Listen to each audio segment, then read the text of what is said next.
Sardell stepped out of the cage and stopped so quickly the soldier nearly tripped over her.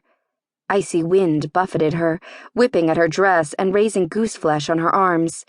She gaped at the black stone fortress around her, around the tiny valley where merchants had once sold cheese and crops in the summer, and where a wide road and bridge had led over the river and to the back gate leading to Galmuck Mountain. The Goat Peak River was still there, half iced over as it meandered through the large courtyard within the fortress walls, but there was nothing inviting about it, or the valley anymore. The crenellations and cannon-like weapons on the walls were as forbidding as the ice blades themselves, the snow-covered peaks rising in all four directions around the valley, scraping the sky as they towered another 5,000 feet above the already lofty valley. Most of the peaks hadn't changed, but Galmuck. She stared in horror. It looked like a volcano rather than the majestic mountain it had once been, its upper walls slumped inward with a misshapen bowl where the peak had once been. The soldier shoved her. "Get going, girl." Sardell wrenched her gaze from the view and stumbled down a path that hadn't been there the last time she had been outside.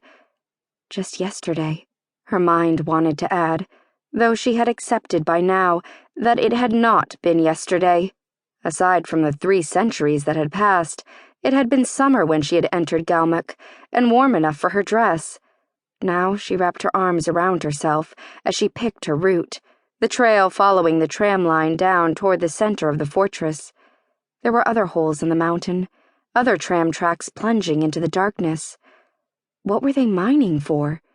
Crystal? Hadn't one of her attackers said that? She couldn't imagine what sort of crystal they had found in there, though she did recall gold and silver veins in the area.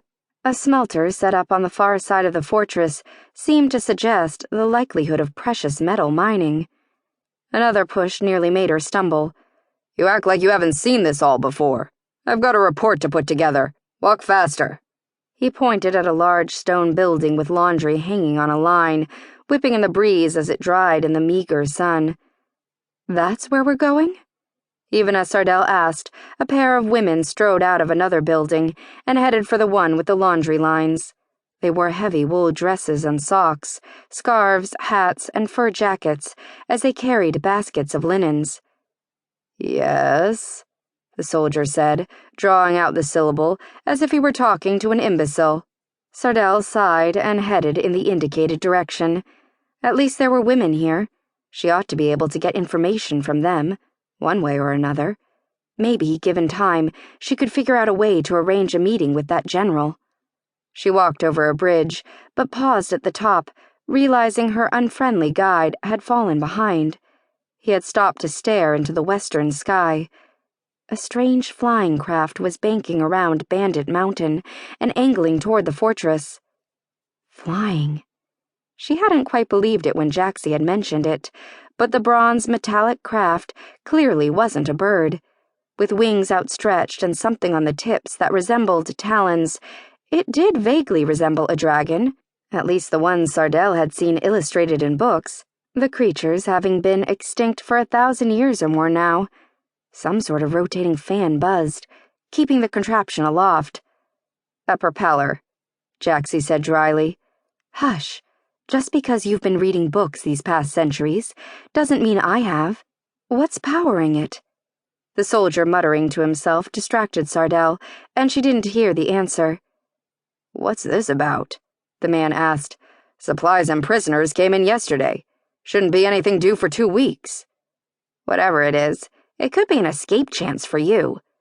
"I'm not leaving without you, Jaxie." "I'm not going to suffocate or die here. You can come back when you can." The fortress didn't look like it would be any easier to sneak into than it would be to sneak out of. Besides, where would she go? This had been, home. "There is that." A mental sigh accompanied Jaxie's comment. The flying contraption banked again. It was circling the valley like an osprey, searching for a fish to snatch out of a lake. None of the soldiers on the ramparts were racing for the cannons, so Sardell assumed it was a friendly aircraft, though everyone was watching it draw closer with curiosity. It angled for the wide, flat roof of the biggest building in the fortress, a 2-story structure backing up to one of the walls. A flat roof was a strange choice for mountains that received many feet of snow every year.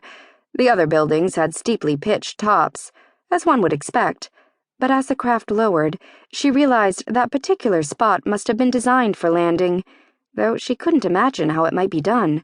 An osprey might be able to fold its wings in and alight on a perch, but a man-made craft wouldn't have that ability, surely. It seemed to be designed for going straight ahead, needing those wide banking turns to switch direction, but some sort of thrusters rotated down from the wings, allowing the bronze contraption to slow down without falling out of the sky. Soon it was hovering over the building, and then it lowered, the bottom half disappearing from her sight. And I thought the rifles were impressive. Jaxie didn't respond. Maybe she was investigating the craft. A few soldiers jogged out of the second story of that big building and headed up the stairs to the roof. Their presence seemed to remind her guard of his duty, for he joined her on the bridge, pointing to the laundry building again. Let's go. We'll find out soon enough who's visiting.